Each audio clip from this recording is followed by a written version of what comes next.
to another edition of Social Media News Live. I am so excited to have you guys here today joining us. This is one of my good friends, and you'll find out later just how good. Anthony Witt's on the show with us today, but we would love for you guys to share the love across the interwebs. We're going to be talking today all about counseling, coaching, mastermind. We see these things all the stinking time in our channels, if you're like me, and there's some confusion about, what should I do, what's promised, what's the difference between all of them, and also the benefits of them, because I, for one, I'll talk about later in the show, have really benefited from masterminds in my business. So this is going to be a great show. Make sure you share it across the interwebs. Ask your questions down below. We've got a counselor and a mastermind coach and all these things in the house. So make sure you ask your questions during the show today. We'll try to bring them up on screen.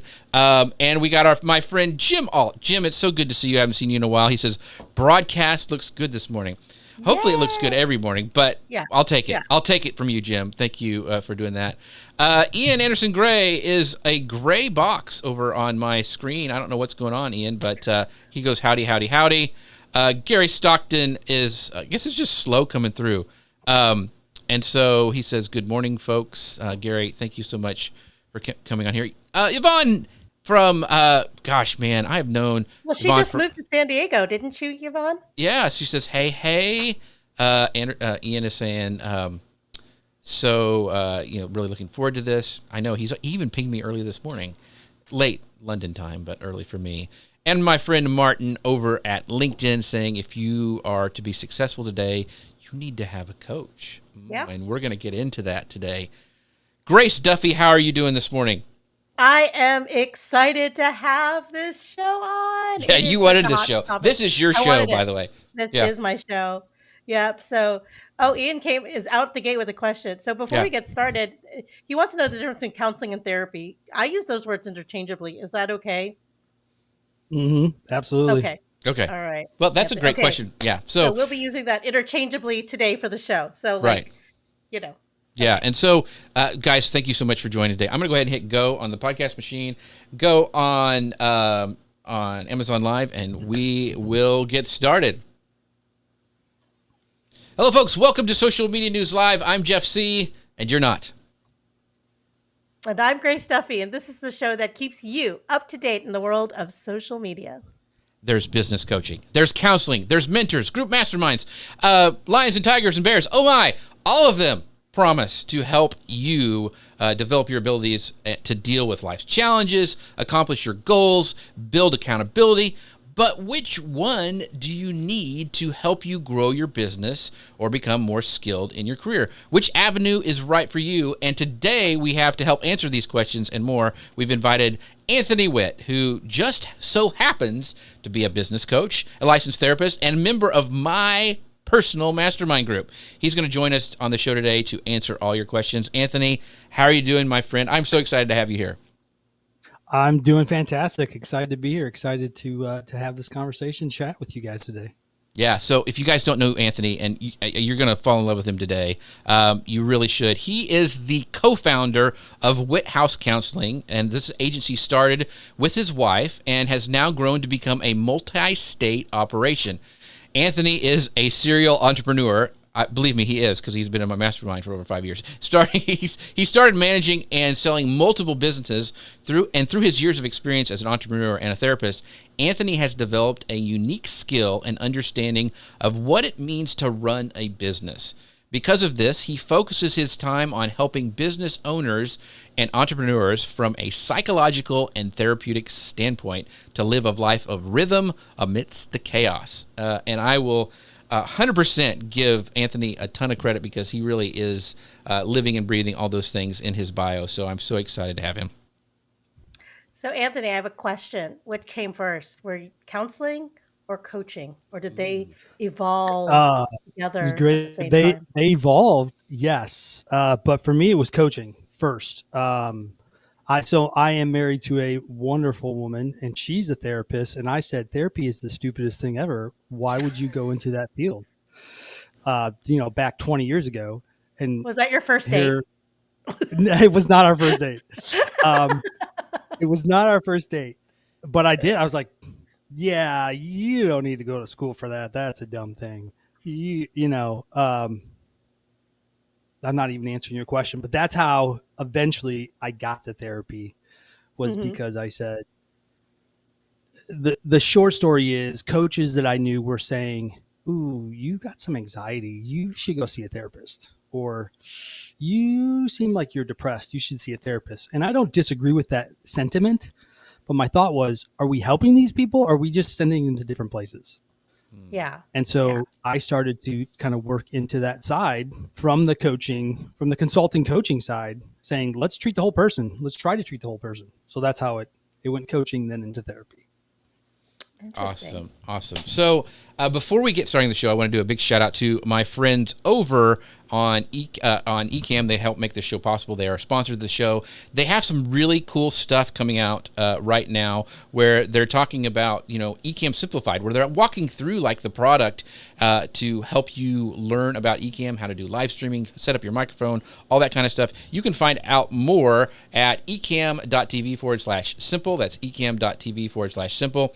And we would love it if you guys would go and also just check them out over at socialmedianewslive.com/Ecamm. It's a wonderful tool. We're going to be talking about that in some upcoming shows because of some of the new things that they have out. But socialmedianewslive.com/Ecamm. So this is Grace's show, by the way. She so wanted this show. Not that she needs the counseling or therapy or anything, but she is really, she's seen all this, like I'm sure a lot of you have across the interwebs. Everybody seems to be having a coaching program or something like that. And there's a lot of confusion running around it. So Grace, I'll let you just kick it off right away. Absolutely. Well, we're going to start off with the question of what is coaching. And what we're talking about here is business coaching. There's a lot of different kinds of coaching out there. There's sports coaching. My son, who's a sophomore in high school right now, has a math coach, but we're talking about business coaching. And there are so many different people claiming to be a coach right now, whether that's a writing coach, a coach. There's a lot of coaches that specifically work with like male entrepreneurs, female entrepreneurs, everything in between. And as someone who is active on social media and who follows a lot of content about entrepreneurship, I've probably seen a coach for nearly everything. So I wanted to know, Anthony, like, why is that? And what has made this such a growing industry? Even this morning, as I was prepping for the show, I was seeing countless Facebook groups and LinkedIn groups that I'm in, like people talking about coaching. It just seems to be a hot topic right now. So I think there's at least two answers to this question. And the first is financially. Anybody can be a coach. I mean, we'll get into that, I think, later on, but I can make money being a coach. I don't need a brick and mortar store necessarily, especially if I'm coming to you or I'm doing virtual, right? So the barrier to entry is fairly low. I don't need a whole bunch of widgets that I'm making or handing out to people, so I don't have a huge amount of overhead. I mean, there's money to be made in coaching. I think that's definitely one of the reasons. And there's problems. And there's problems, I believe. A big part of the issue with the problems is psychological, which is, or I would call it psychological. But there's psychological issues that are things that are happening in society today, and not necessarily like today on April 22nd, 2022, or whatever the date is. But there's this shift towards isolation, and that shift towards isolation pushes towards the breakdown of relationships, and the breakdown of relationships pushes towards the need for help, and that need for help increases the potential for stuff like business coaching. So it doesn't really matter what that breakdown is. Actually, what I thought of, I was thinking about this. The first thing I thought of is the reason that coaching is increasing, aside from what I just said financially and some of the breakdowns, is because we have this need for connection. It actually makes me think of, I'm not going to get into psychology like I'm a psychology teacher here, but it's Abraham Maslow's, he's a hierarchy of needs. He says we need these lower things and these things stack up. Some of the mid to lower range things are falling apart as our relationships are strained. And I personally think it has to do with technology and a couple other things, as research says, but we need the connection. Coaches offer that in a good way, in a positive way. So I think that's where you see the explosion to get to your question. There's money to be made in the need. Go ahead. Oh, go ahead. Sorry. I think No, we have a no, little you're bit of an audio delay. I apologize. So Ian, our friend Ian Anderson Gray has two comments. I want to highlight both of them together. He says that people think that you need to have reached rock bottom before you need coaching or therapy. I think often the view that's put forth is that people have to reach this like catastrophic level before they maybe get help. And he says maybe it would have been better to get help earlier. What do you think? And then I'm gonna do his second question here too, in parallel to that. So there are so many different coaches. What kind of coach? Like life coach, money mindset coach. And he asks, where do you start? So I guess the two questions there to summarize is, how do you know when it's time to begin? And then where do you start? I think it was Jeff. You read a comment from someone at the beginning. I think everybody should have a coach. I tend to believe that sentiment. And if you don't have a coach, which I think a topic we're going to get in later on today, you should have a mastermind group. So the answer to the first question is, yeah, you don't need it at rock bottom. And the truth is, a lot of times, it's not. You don't need a coach when you're at rock bottom. You need a therapist first, because you're bleeding so much and you're so dismantled that you probably need a therapist first.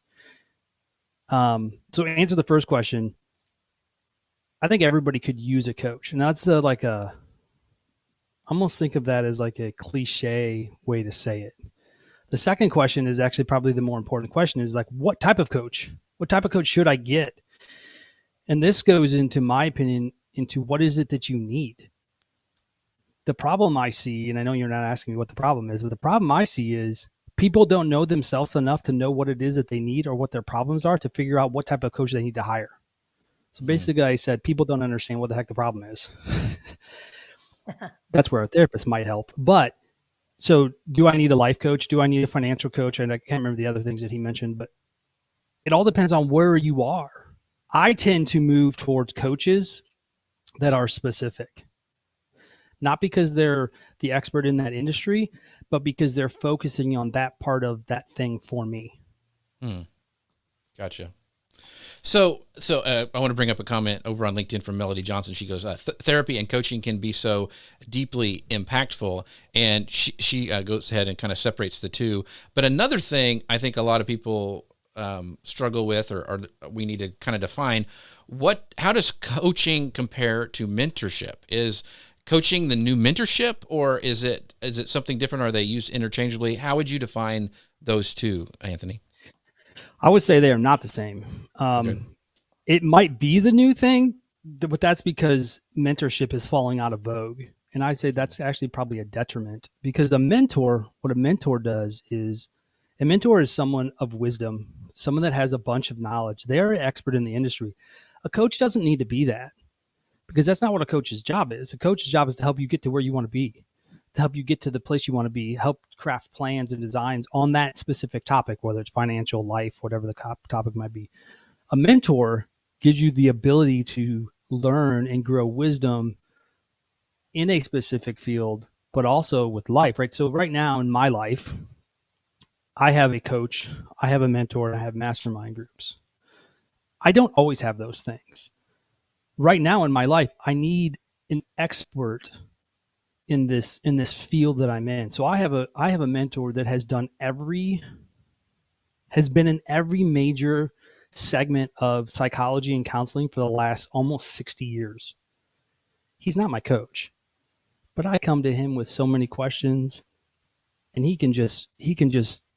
I can say, blue, and it'll go on blue for an hour, right? On that subject. And so he's a mentor in the fact that he's giving me wisdom. I come to him, hey, I'm thinking about doing this. And so he gives me all this wisdom-based knowledge. Where a coach, on the other hand, he doesn't need that, because that's not what the the coach's job is, And so I do think that people are looking at it that way. And I think that's a detriment to mentors. The other thing is, quite often, not always, quite often mentors aren't paid. And if they are paid, it's not necessarily about the financial transaction like it is with coaching. The financial transaction with coaching is actually both a positive and a negative. It's a positive in the fact that I'm paying for this, so I'm going to do what that person tells me to, or I'm going to get rid of them, or I'm going to move forward. On the mentor side, like I said, sometimes there is financial transaction, but it's not about the financial transaction. It's about the wisdom transaction. So I think they're different. I think they should be different. And I don't think you always need both. So, how do you find a mentor? Because you answered Ian's question. He says, "I've always been confused about what a mentor is." I have too. I think because I think that term has gotten changed, evolved, or changed over the last within my lifetime. And then he says that I've always thought a mentor did this for free, and a coach usually charges, which you answered. But I guess that leads me, like if you're looking for someone to give you all of this time and wisdom and spend really invest in you, and it's free, how do you find that? I can tell you how I have found it. Okay. And actually, I'll give you. So I was watching. I don't know what it must have been Instagram or something like that. This is a social media, right? So I'll give a social media. I'll act like I know something about social media. In some little kid walked up to Denzel Washington. It was like a 5-10 second clip, and he said, "Hey, I want to." I think he said, "I want to study under you." Is what this little kid. I mean, I say little kid. He probably was between 15 and 20. So I guess he wasn't little. And what he was trying to do was work underneath him. He was trying to gain his wisdom. And so whether or not that person ended up paying or not, it doesn't really matter. What this person did is he went to the expert. And that's what I've done. I found people that I know are the right people because I've listened to them. I've paid attention to them. I hear what they have to say. I've went to their speeches, whatever the case may be. And I'm also looking for that person. So when I hear those things, I'm thinking, I'd like to get a little bit more information on that. And then I outright go up and ask them. Like my current mentor, it's funny that we're talking about him because he's literally on the other side of this wall. Right. We're not normally here together. We share an office space. And that's actually how I did it. I said, "Hey, I want to learn from you. I want to learn under you, and I'm doing some things actually for him that is a benefit to him. It's really, to be honest with you, like no sweat off my back because it's really easy stuff for me because I'm of a lower generation, right? A younger generation. And so I just literally have gone up to people and said, I want to learn from you. I know I have other friends who have done that where it's completely transactional, where they're retired. Maybe they had 40 years in an industry or in a specific area and they got that. And they're like, man, I'd love to share my wisdom with someone, but no one's asking for it. And some people, like Fortune 500 type people, they will go to coffee with them every single week for free because they just want to get out there. So I think my answer to that question is determine what it is or who you want to learn from and ask. It would be a starting point. That's a good answer. It's very direct. I was just picturing myself going around looking for retired billionaires to hang out with, which is a whole other show, by the way. That's called stalking, Grace. That's a different story. It can be a building block too, right? So let's say I want to learn from. I mean, let's pick someone in like I don't know why this is coming to mind, but like Musk, right? Like I want to learn from Musk. Well, you might not start with Musk. You might want to start with several levels down, and you might work your way up because the interesting part is the person that's been in whatever that industry is or whatever that sector is, they also know people that are above them. Yeah. And so it can be a stepping stone process to move up with mentorship. We're going to get into this, I think, because Mastermind is one of our topics, but this is actually what I did with Masterminds too. I found a mastermind that I wanted to be a part of, and I went to the leader and said, I value you. I appreciate who you are. And then I add some value, right? I said, hey, this thing looks like you could use some help with this. I'd love to help you with this. And he was shocked. It was super simple. It was actually social media, which I know hardly anything about. And I helped him with it a little bit. And that gave me the in to be able to add value to him in the process. And that got me into the door. So I think that's interesting when you talk about going and offering help and stuff. So I can go back to my beginning business journey is back on, and Dustin Stout's probably here, and I always talk about Google Plus. Back in the day, Google Plus, I just started making comments, thoughtful comments, not like, just stupid things. Like underneath when Peg Fitzpatrick would post something, who she ran social for Guy Kawasaki, who's kind of the big deal. And so that eventually led to like me, hey, let me do this video for you. I did a video, and stuff like that. Well, 5-10 years down, now I'm working for Guy Kawasaki, producing his podcast. I mean, so what you were saying, those level up kind of stuff, it really does work, and offering to help people. And I did not, that wasn't part of my master plan to eventually work for Guy Kawasaki and produce his podcast. Not a thought. It was just being helpful. And then when the opportunities continued to evolve, I would say, yes, I can do that, even though I didn't know anything. You say yes, even when you don't know how to do anything.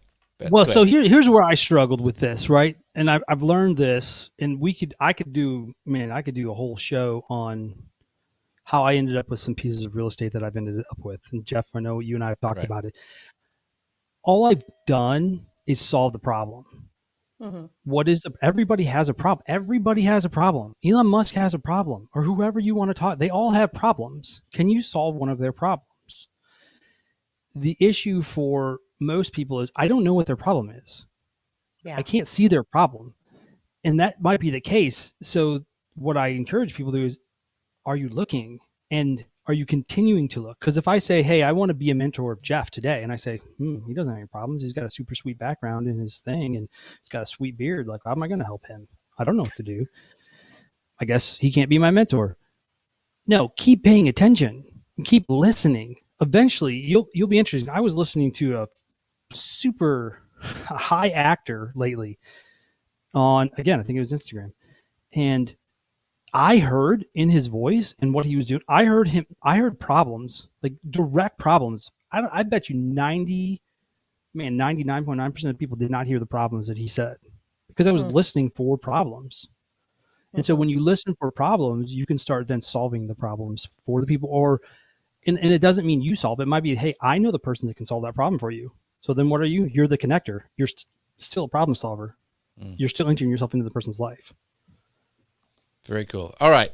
Wow. This is getting deep, and a lot of great questions. This is really good. So Grace, ask your question, the next question, because I know I wanted to start with Martin dropped this comment, so I want to acknowledge it. He says, unfortunately, anyone can hang their shingle out and call themselves a coach. And so when searching for a coach, the question is, searching for a coach, what should we be looking for? Because almost every profession out there requires some sort of certification, whether you're a teacher, plumber, engineer.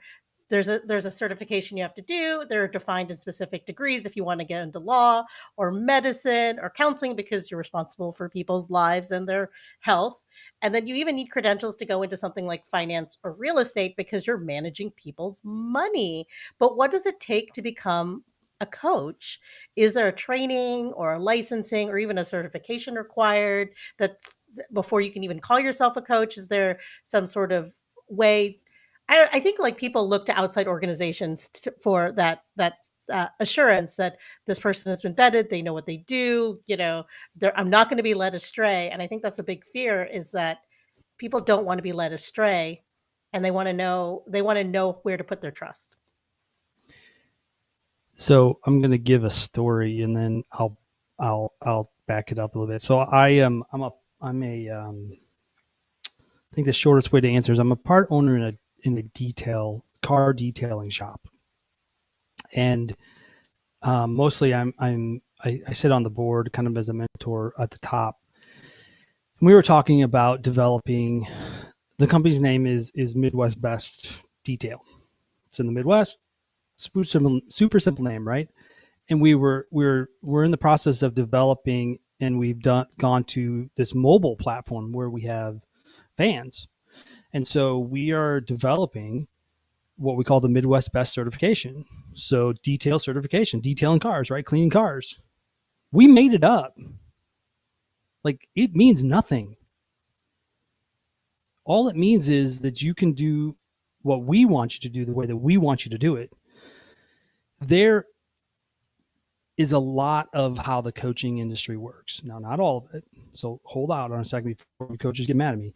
But that's how a lot of it works. If I want to certify coaches, I can certify coaches in the Anthony Witz Therapeutic Certified Coaching certificate. And there's really not much that anybody can do to stop me. Now, what happens is it valuable? Does it hold any value? John Maxwell has coaching certifications. Dr. Amen from the psychological Amen clinics has certifications. Are they valuable? I don't know. Maybe. People have certifications in coaching. And one of the issues with coaching, I'm not sure if I'm even answering the question. One of the issues with coaching becomes who's regulating that certification. And so part of the question becomes the difference between licensing and coaching. Licensing is typically regulated by a governing body that holds all of those things. And most of the cases in licensing, it's regulated, it has some type of governmental regulation, right? So you have to do these things in this way for this manner. And there's a board, a board licensed and certified doctor. That's who you want to go see. Why? Because they're held to a set of standards. Now, the short answer is, in my opinion, is coaching in its business coaching or life coaching in their infancy doesn't have that yet. I'll give you another example. I am a certified anger management specialist. It's a psychology certification, actually. What does that mean? It means absolutely nothing. But when I take that to the legal court system and say, hey, I'm an anger management specialist. If you need anybody that needs that stuff, go ahead and send them to me. They send me people all the time. All the time. What it means is I went through a course, I sat down, I did these things. So there's a lot of these industries that are attempting to set regulation and they don't have any. And so in licensing, I have to get CEUs, I have to do so much continuing education, and I have to be certified. Some coaching programs have the same thing, but those CEUs are only really there so that you can continue to use their program or continue to use their messaging system. I'll even go as far as to say, like, my masteral program has the university I went to get my master's in psychology or mental health and counseling. I took coaching courses at the masteral level, but it's just a certificate. So right? What when Martin said, when searching for coach, ensure that they are members of the ICF and have designations. Yeah. What's ICF? Is that a well-known one? I don't know. Yeah. So there's a bunch of them, and I think he's right. Right. So those are agencies. There's different agencies. That's one of them that are trying to regulate and put standards in place. And so they are doing the regulatory side of coaching.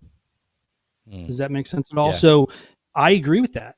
Like, find these programs. And now I'll also argue that there's other regulatory bodies that are trying to do the same thing.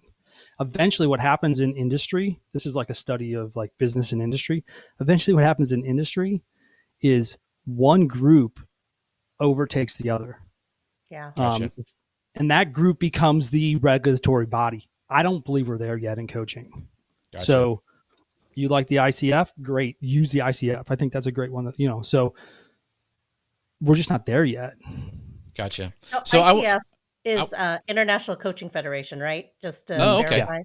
That makes sense. Is that what that is? Okay. Yeah. All right. I just want to make sure, because like this is a podcast too, so they may not see. They may not. Very good, Grace. Keeping us on our toes. Yes, keeping us on our toes. So that is the International Coaching Federation, and if you Google ICF, you can find a bunch of information on that. So wanted to make that little tag. So go on. So I want to move us along, because I know Grace was yelling at me that we got to get through all three sections today. So I want to make sure we do that. But I want to wrap this coaching section up with this question, because I think it's a great one, and a lot of people probably have this one. It's like, how long should you stay with your coach? I'm not who said this over on Facebook, but I think it's a good question. How long you should stay with your coach?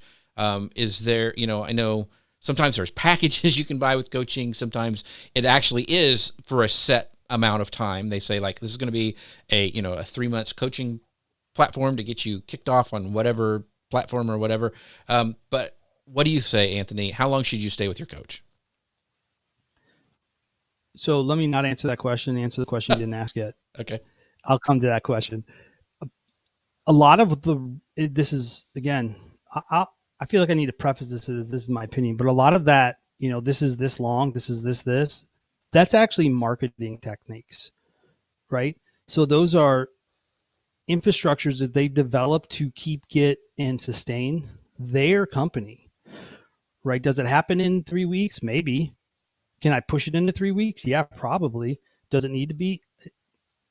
it's a marketing set. So I'm not saying that's a bad thing. What I'm saying is that a lot of times that's what those programs, we develop a program. Why? Because we know that more people will buy a program than people will just buy blanket coaching. So I'd make up a program because people are going to buy a program. Yeah, I might believe in my program, but I don't necessarily need it to be set in a certain way. It's just more likely people will buy those things. And so to come to your question now, how long should you keep your coach? Coaches, in my opinion, are designed to help you achieve the thing that you're attempting to achieve. When that's no longer happening, you probably should move on. So I have a coach right now. My coach, and I'm not sure if we'll get into this, but my coach is specifically to help me take specific actions. I'm trying to think of how he does it. I think he manages a fleet of fighter jets in the Navy, right? I needed a guy that was super duper structured right now. Like that's what I needed. I needed an accountability based coach. We're actually literally on the cusp of taking a 3-month break because what we've decided is we've gone to where we needed to go. There are more things that are coming up, but kind of my next 3 months are fairly set on what I need to accomplish. And so I'm going to recheck with him in about 3 months. So to answer your question, are they helping you achieve what you're trying to achieve? Coaches are in it for the business too. A good coach would offload you. Here's the issue I see with most coaches. They don't have enough work, so they need to keep you as long as possible. Or they don't have enough clients, so they need to keep you as long as possible. When a coach is offloading you because either you're the wrong fit or because they believe you've achieved what you're trying to achieve, you have a good coach. Now, that doesn't mean that they're always going to offload you, but if you're not accomplishing or moving towards what you're trying to move towards, it's probably time to move on. And you can do that without ruining the relationship. Right. Yeah. That's great. I think that's a perfect segue into our next section, because you know what doesn't need any coaching and who gives great coaching is Ecamm.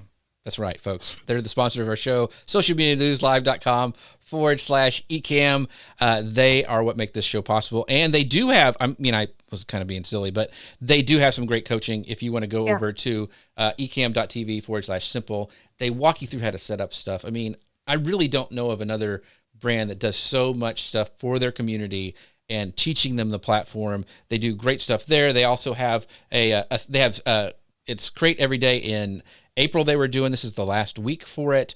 They also have, if you go to ecamm.tv/audio, they have a whole thing about setting up your mic, how to get your Rodecaster Pro to work with it, tons of stuff. You can find out more also always at socialmedianewslive.com/Ecamm. All right, so we got to keep moving because, man, we're already halfway through, and we'll go real quickly about this one because Grace tells me this all the time. Maybe you need counseling. So let's talk about that. So, Grace, I know you had some questions about counseling, so go ahead.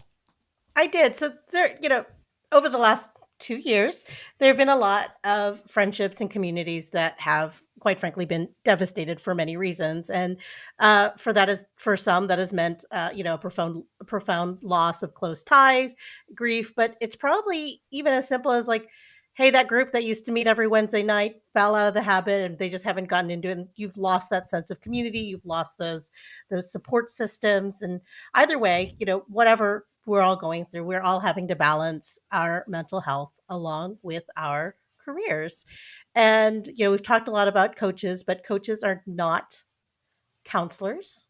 Some coaches are counselors like you, Anthony, but not all coaches are counselors, and they probably should not be taking the place of a counselor. And coaches and counselors are not exactly necessarily your friends. So how do you know when what you actually need, maybe counseling or another form of support over coaching? Because I know there's a tendency to say, you're talking about these problems of like, oh, I have this problem.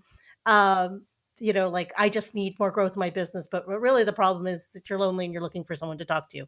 I'm not saying that this is something that I personally experienced, but it is something I personally experienced. So the question is, like, what's the difference between a counselor and a coach? Yeah. Yeah. Like how do you know that what you need is a counselor instead of a coach? So I'm going to use this is non-psychological language. And I would say the difference, this is the way that I describe to people what I do. When you come into counseling, typically you are, and I'll use this example, it may sound gruesome, but I'll use this example later on with masterminds too. You come in bloody, beaten and torn up, right? And so as a counselor, part of my job is to not put the Band-Aids on you, but is to help you see where you're bleeding. Oh, I'm bleeding there. I didn't even realize I was bleeding there. And so my job as a counselor is to walk alongside you and to help you see what is already there, to pull on little strings. And if something comes out on those strings, just to slowly pull on that and you'll start to see it. So it's the revelation. Again, I say again, I don't think I said this yet. So let's say for the first time.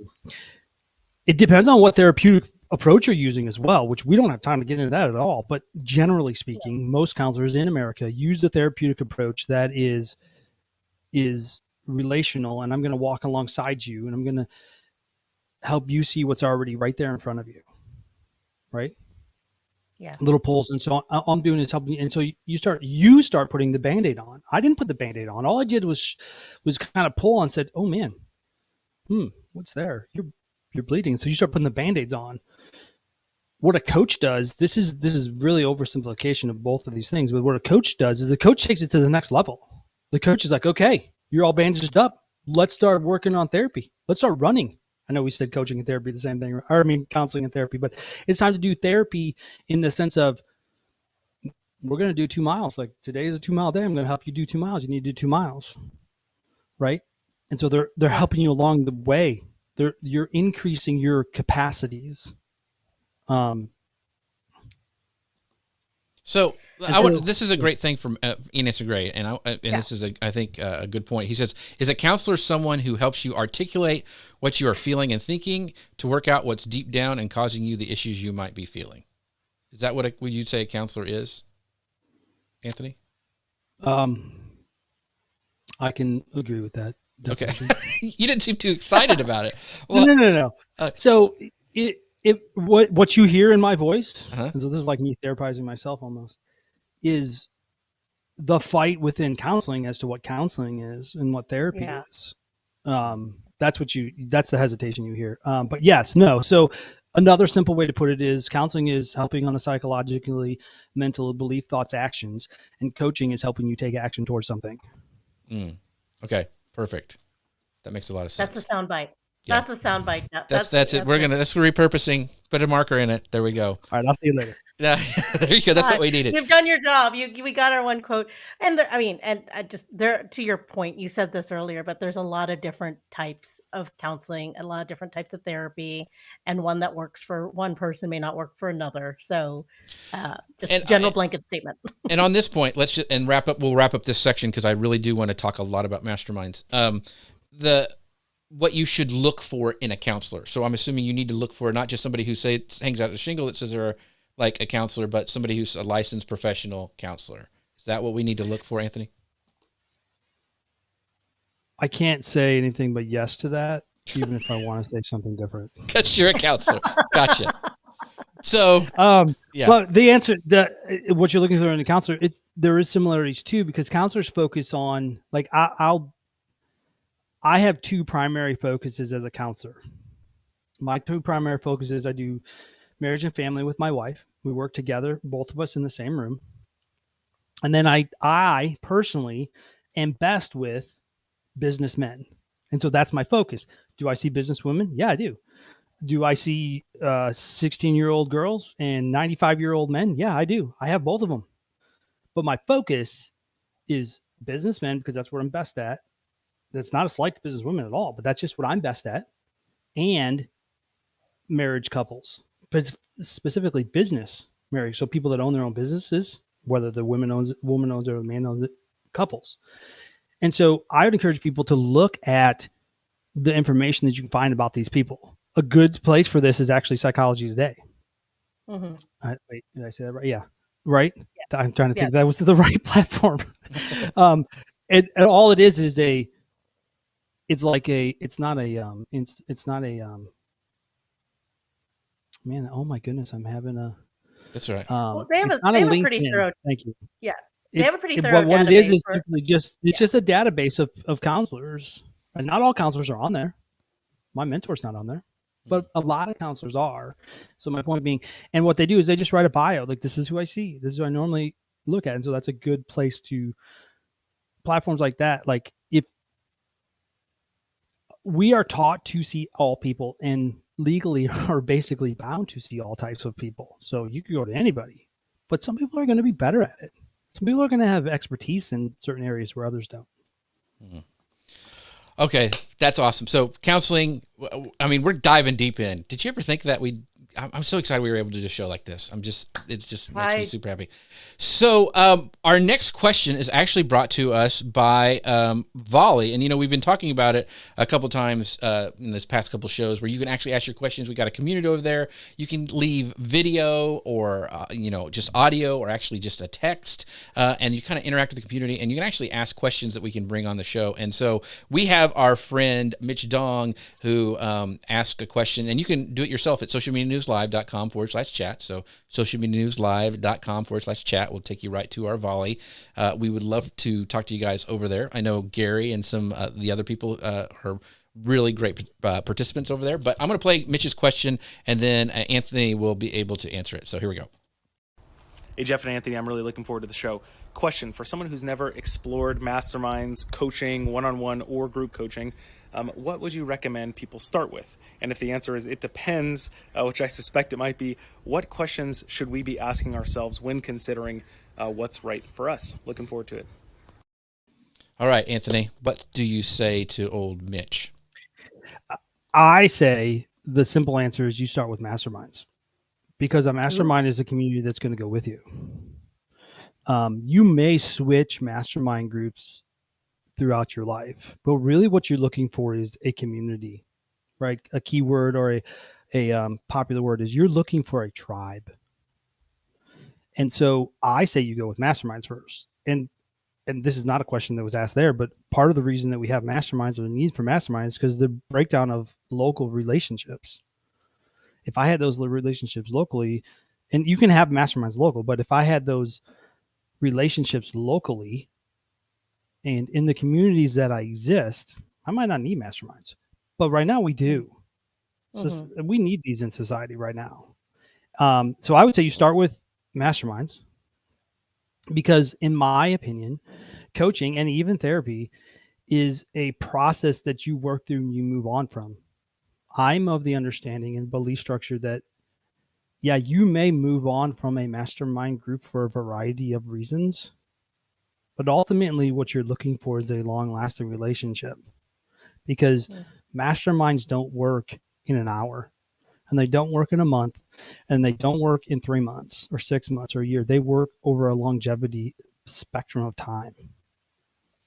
Did I answer all of this question? Yeah. So Yes. Full disclosure, and one of the reasons I want to have Anthony on, he and I and Eric Fisher have been in a mastermind group for, gosh, it's over 5 years. It's probably getting closer to 10 on the side of it. Yeah. And it's probably close to 8 or 9. Yeah. So we meet every Monday, and we only get to see each other in real life probably, once or twice a year. And it's usually at a conference somewhere, but it's like the conversation continues. And Anthony, I want you to, why? Because he's a counselor. He could go and get, and he is part of these amazing masterminds outside of, I'm like, so why do you keep coming back to Eric and I's mastermind? What is the appeal? I'm kind of putting you on the spot here, but I want to know in front of all of our friends. Yeah, specifically with you guys is I don't have that perspective anywhere else in my life. Like I don't. And to your point, Eric, I'm in a couple. I'm Jeff, by the way. You call me Eric. I just called you Eric. You're Sorry. interchangeable. I'm in multiple other mastermind groups. One of the reasons I keep coming back to you guys is because I don't have your perspectives anywhere else in my life right now. I mean, that's the short answer. Like, I don't have that. I just don't have that perspective. That's the short answer. And there's been a development. So this is the longevity part. There's been a development of vulnerability for both of you. Like, I know things about the two of you that maybe your wives don't know. Now we've moved towards, right? Like we move towards those things, right? Like, hey, this is probably something you should have a conversation with her. Right. but then you develop into, so maybe the second part of that, if I think a little bit deeper, is there's been a develop of a relationship. So I can come to you when I have this problem or I have this issue, Right. and you'll know. Here's the thing. Like, should I buy $1 million house? Like, if I asked the two of you that question, neither one of you could probably answer that. Jeff would be the only one that could probably answer it, because you don't know my situation. Mhm. I mean, I might be like, well, I've got $10 in my bank account and I make $10 a month. Well, it probably shouldn't. You don't know all the details of my life, so you can't really give me advice on that. Someone that I spend a lot of time with, that I've disclosed those things to, can give me helpful advice, and you guys have that ability because you know more about me. Yeah. And I think Ian has, go ahead. Good. yeah, go ahead, Jeff. Go ahead. Oh, I was going to say, I think the reason that, and one of the things is we're talking about how to find a mastermind group, which is, I think a lot of people struggle with. Ours started with, we went to, I think it was Podcast San Diego, and we were all podcasters at the time, and we talked about it, and then we started meeting, and then we were part of another group, and we decided let's do our own, and we moved to that, and then we just continue. And then if you got my email newsletter this week, I actually have a picture of us. We went to Disney World together, to Galaxy's Edge, and hung out. And, so the friendship has developed. And like, if something happened in Anthony's life, we talk about it and, pray for each other or whatever, and build each other up. And I think the other thing that really is important with a mastermind, it's what you said, that you can't find it locally. And for me, and Anthony and I have talked about this a lot, we all had growth mindsets. Like, we want to do things. We have these dreams and we want to grow. And a lot of times around me in my local community, they work at a big Eastman chemical company. They go to meetings and they get their 401k, and that's all they want. And that's fine, but that's not what I wanted. And I had to find, and I was really struggling until I found the people who had that growth mindset around me. And I think that is super important, is finding those people who can spur you on towards that. Am I just making stuff up out of the air, or is that true? No. Okay. So you bring so there is, I recently moved from a very rural community to a not so rural community, a metropolitan area. And in the rural community, I thought, hey, here's a business person over here who's got a couple of businesses. Let me connect with them. They still didn't have the growth developmental mindset. And so I couldn't find that locally. So I know I talk about, you can have it locally, but you have to really be looking for people that have, and you had the right word, right? The growth mindset. If they don't have that, it's very hard to see. It's very hard to connect with those people, because it's hard to share your vulnerabilities of, hey, I'm going to do this thing. I want to try this thing over here, and have them not just squash it. It might be the dumbest idea you've ever said. Right. And they might squash it, but you can take their advice, because what they've done is I liken it to a formation of the therapeutic relationship, right? They're able to hold you and tell you the honest truth. Mm-hmm. Because there's no, this is why a coach is great. This is also why masterminds are great. This is why therapists can be great. Not necessarily why therapists are great. Is because I can tell you the truth, and I don't have any, masterminds is more this way. I don't have any intention here. Mm-hmm. My intention is for you to be the best. Even if I'm paying to be a part of a mastermind group, I'm telling you the truth because I want to tell you the truth. Like, right. I don't have you're not part of my board. You're not my employee. You're not a business associate, as far as like, I make money because you do certain things the way you do them. You're not a spouse. What's my motivation? Right. My motivation is for you to succeed. That's it. Like, I don't have any other motivation. And I think it was because, the whole thing of, like, nobody here knows what they say. I think I go and play on Facebook all day. I'm like, that's not, I need my people to talk to because they understand me. I mean, even I think my wife doesn't understand what I do, which that has been the whole focus of our marriage. And we probably need to talk to you, Anthony. But anyway, Grace, you had a question. I know. I know what you do, Jeff. That's right. It's fine. Grace knows. Yeah, everyone just thinks we're internet famous, which is fine. So Ian has this question, and he says, and I'm going to combine all of the questions we have here for you. So the problem with masterminds is it's really difficult to find a really good one. And I think I know what he means, because there isn't necessarily a psychologytoday.com database of masterminds. And so the question is how do you find people or a mastermind that are as committed as you might be or serious as you might be, or like you're talking about this growth mindset, that share the same mindset that you want to emulate, incorporate, you want to share in. And it's hard to find. I think there's this sense that it is hard to find this. You can't just Google mastermind and be like, oh, here's a good one, or here, let me recommend this. Because a lot of the masterminds that I know about are like, okay, these 3 guys or these 5 guys or these group of women, they meet together, and it's kind of like, well, we're set. And so where do you find yours? Well, if you can't find one, you start one. Yeah. Which is not the answer actually that I prefer for people. The mastermind industry, right? So we get the word, at least primarily we get the word from Napoleon Hill, right? This concept of bringing together a variety of experts to share and give opinions from different directions, right? That's what we're trying to do with a mastermind. And so we were talking about coaching, still kind of working through the process of licensing, certification, and it may have 100 years on it, but it's still working on developing what it looks like and in its infancy.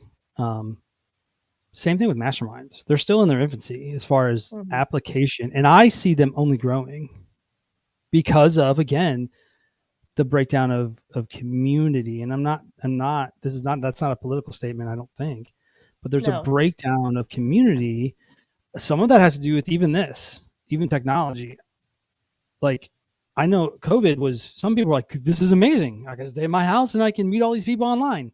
And I would say, yeah, that's great. Then I can stay at home and I can put all these masks on and I don't actually have to be a real person. Yeah. And so that breakdown, we are yearning, I say as a society, but I will go as far as to say as a world, for connection and for genuine connection. And so that happens in vulnerability. And the problem with vulnerability is as soon as I'm vulnerable, somebody's going to stab me in the back. And so we need to find, I'm not answering your question actually, as I think about this. We need to find the people that won't stab us in the back when I show them my little wound, or when I show them my vulnerability, or when I show them my inconsistency. Right. So to as far as mastermind groups go, kind of, if you're not going to start your own, let's not start there. Let's go with the other side. Let's say there's already ones that are established. If they're established mastermind groups, you need to be looking for them, because to be honest with you, a lot of them are not advertised. When I found my mastermind group, I actually heard it on a podcast. I reached out to the expert because I had reached out to some other experts. I call them experts because, maybe they were internet famous, maybe they're podcast famous, and there was no space for me. And so I just kept looking and kept asking, because I knew I wanted that Napoleon Hill concept of a mastermind. And so you just keep asking, keep looking. And if that's not going to work, then you start your own. You start your own group. I am a fan of paid groups. I believe the psychology of money is a huge contributor to paid groups. So I'm also a fan of a facilitator personally. So you might get together a group of friends and hire a facilitator. And what does that mean? All that means is, and actually the best person to be a facilitator is, this is my opinion, is someone has psychological training, because what all they're going to do is sit back and listen and pull people in that need to be pulled in. Like I had a mastermind group and I had an 80-year-old and I had a 20-year-old. Most people are like, oh my goodness, that's horrible. That's a problem. I know, it was fantastic because most of the people were in the middle, were in that middle age group from like 30 to 50. And I would literally stop the call sometimes and say, hey, you, Mr. 80-year-old, what is your opinion on that subject? And he would give it. And then I'd say, hey, 20-year-old, yours will be different. You don't even have to tell me it's different. Tell me exactly what your opinion on it is. And it was phenomenal because of that variance. And so I'm a fan of facilitators, and facilitators are not leaders. They're just facilitators. All they're doing is bringing together and pulling in the information that needs to be pulled. It's kind of like counselors, right? I'm pulling that string a little bit, but when I pull that string, now there's 5, 6, 7, 10 other people in the group to comment on that and give their opinion from their perspective. And I think psychology of money, right? We have sunk cost bias. So if I'm paying to be a part of this, I'm going to be part of it. And it works. So if the three of us were in a master program, I would say, Grace, I'm paying to be a part of this. You need to show up. Like, I'm paying for your advice. Yeah. Or Jeff, same thing, right? So there's I'm paying for this. And so I believe in the psychology of money. So I think it's important. Jeff and I'll full disclosure, Jeff and I and Eric, we don't have a financial agreement, and we've made it work. But I am a fan of the financial side because of what money does to motivations. So on that point, let's say you do start a free mastermind, because there's the great question that I'm going to jump ahead, Grace, to your question, because we're running out of time. But what do you do when people in the mastermind aren't as committed as you? And we had this, kick them out. We've done this, kick them out or leave and start your own. Right. Yeah. If you're going to start a mastermind group, and I don't care if it's paid or not paid, you should have some standards. You need to have rules. Like, if someone wants to start a group, reach out to me. I'll absolutely give you what I think the standards and rules should be. You need to show up. You need to be a part of this. You need to be committed. You need to give us the hour. Like, if it's virtual, you need to have your face on screen as much as possible, because I'm trying to build a relationship with you. And I'm going to build a better relationship if you're on screen. You need to show up. You need to come prepared, right? If it's your turn to be, depending on how the structure of the group is, because there's multiple different ways to structure a mastermind group. If the group structure is you're going to be a person in the middle, you're going to be the person that's going to disclose this week, we expect you to be prepared, because I'm giving my time to give you my advice. And so simple is have that understanding up front so that you can remove those people, or you say, this isn't working for me, I'm going to move on. You guys have so I think, Grace, one of your frustrations, you were kind of talking before the show, becomes it morphs from a mastermind group into a social club. Yeah. And a lot of, especially people that are business growth mindseted, we're not looking for a social club. I might come some week and say, guys, or however the group is structured, I'm having this problem with my kid. I really need help. Well, you're going to help me because we have a relationship, but we're not a social club. Right. So determining on what this is a topic we're not going to get to because we only have a couple of minutes, is what is the structure of a mastermind group? Yeah. So on that point, this last question from my friend Mia Voss. Thanks, Mia, for chiming in today. She goes, do you think the facilitator role should rotate within the mastermind group? Because you talked about having a good facilitator. So you can still rotate and still have a facilitator, right? Is that maybe? Yeah. So I run some groups where I am the paid facilitator, right? Yeah. I get paid to be a facilitator, but the group members actually rotate facilitation, because that's actually a strength. And so one of the ways that I do this, or that's done with me, is you're facilitating this week. So it means you're running the group. I am there to help you learn that skill set. Right. So maybe later on the call, say, hey, you could have tried it this way. That might have worked better. Or I can even private text message and say, hey, don't forget about this. Maybe make it this way. Again, just my suggestions. So you're learning a skill set, but also you're sitting in a quote unquote seat of leadership in the group. And that helps as well. So I'm a fan of rotating, but some people do not have the capacity yet. And so they need to learn that capacity. Once they learn that capacity, absolutely rotate. I think it's helpful to have a quote unquote leader. Yeah. Of the group to hold the glues together as they fall apart. So there are professional facilitators as well.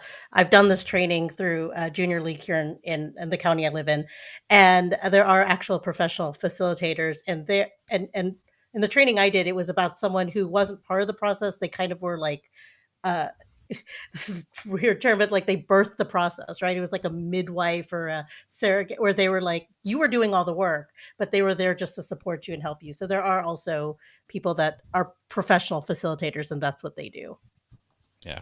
So Anthony, do you have a couple minutes if we go along?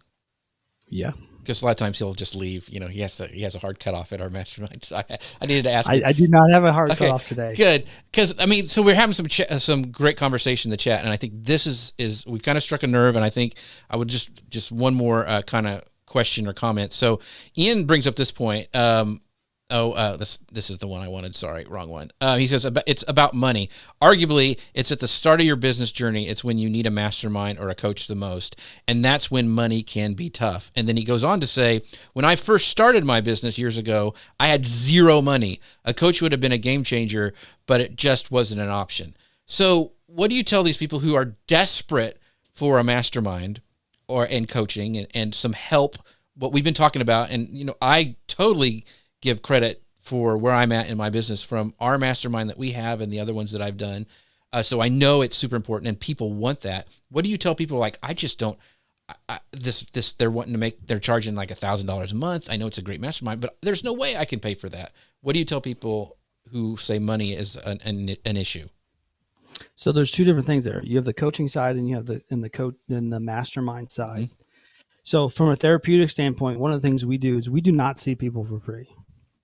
I don't care if you're on food stamps and the government's paying you everything. We don't see you for free because I go back to the psychology of money and say, if you bring me $5, my wife used to work for a government agency for like DCFS, so Child Protective Services and stuff like that.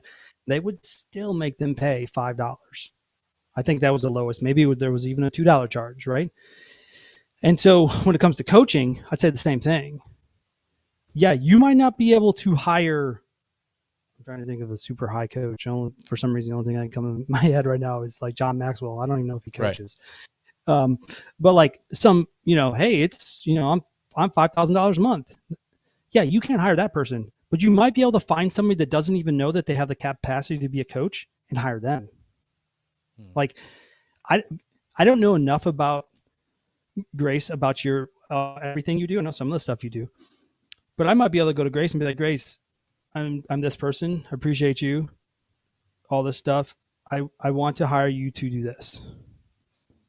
And so I'm developing a relationship. And then again, I might not be able to pay her, but I might be able to say, I can do this for you. This is what I'm looking for. Right. Mm-hmm. So I'll give you, this is not quite an answer to this question, but a little bit. Currently, I told you about my fighter pilot coach that I have right now.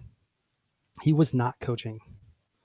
What happened was I went to a seminar and he spoke. I went up to him afterwards and I said, I want to hire you as my coach. He said, I'm not really doing coaching. I said, great. I want to hire you as my coach. This is what I want to do with you. And this is how much I'm going to pay you. I'm paying him like probably an eighth of what he deserves because he didn't even know that he could have been a good coach, but he was a perfect coach for me because he has and does what I needed. So I don't want to say I developed his coaching practice for him, but like that's what he's doing. Not because Anthony did something, but because he has the skill set that I needed. So look for the skill set in people that you know that either are offering coaching or aren't. And even at that low level, learn how to budget for it. $5. I mean, I was talking $5. Like I had somebody the other day who said this. We're working in our mastermind with people that might lose a huge contract or might lose their financial income. And we're saying, what do we do with those people? They've been in our groups for so long. What do we do with them? And so we have a benevolence fund and we were working through that. And one of the other facilitators or leadership people I was working with said, hey, I was in that spot. You guys know I was in the spot. I didn't have any money. I'm going to argue that if you don't make it a priority, then it's not a priority. Then you don't need it. You can sell the baseball hat that you have on your head for $2 on Instagram or Etsy. Right. I don't care. Right. And bring me the $2. It's not about me getting the money or whoever getting the money. It's about you placing value on it. And you place value on it, you're going to do it. So now come to the mastermind side. That's where you probably start your own group. Gotcha. Right? You start to find people. Like I got in the group with you guys, Jeff, and I was the outsider. I'm trying to think of everybody who was in that group. Yeah. I was for sure the outsider. At that point, my show had like 2 or 3 episodes. All of you guys were like podcast geniuses. See, I would argue that you didn't know what you're talking about because I was less. You had more followers than I did. I was nothing. No, I didn't. Yeah, I did. I'm guarantee you. I had nobody. I just started Manly Pincher Tips. I guarantee you. See, that's the thing. You guys were the experts. And so we got together and I was this outside guy who just happened to be in the right spot and asked the questions. Going back to way at the beginning of our call, solve the problem. Experts have problems too. People you want to be around have problems too. And if you can solve their problems, they're mentally will put you in a place in their brain and they'll come back to you. Yeah. Okay. Well, we are at the end of our time, but I'm going to throw an audible out here. So this is seems like it'd be a subject that a lot of people, it's touching a big nerve with people. People are struggling to find a mastermind. I'm going to offer that, you DM me if you are interested in starting a mastermind. Maybe Anthony and I could work on something together where we can partner together. This is not planned. I'm just throwing this out so he could say no right here live on air, but maybe helping you guys facilitate that, even if it's for a short amount of time or whatever, because I really believe in the power of masterminds and how they've changed my life. So if you're interested in that, shoot me a DM. What would be really interesting is, we have this volley group. Maybe we could set up a group that's just like mastermind speed dating. Like you just say what you're looking for and go do that. Yeah. So I'm open to anything. I know Anthony is as well. So let me pull up the the Volley, socialmedianewslive.com/chat. But as we end the show, because this has been a great show today, thank you guys for all your questions. Hopefully we provided a lot of value. I know I got a lot out of it. But Anthony, where can we find out more about all things Anthony Witt? So my platform is built on relationships. It's not built on social media. It's not, matter of fact, I've kind of abandoned everything you guys are doing. What I mean by that is I'm built on relationships. And so anthonywitt.com, or, our counseling agency is woodhouse.com.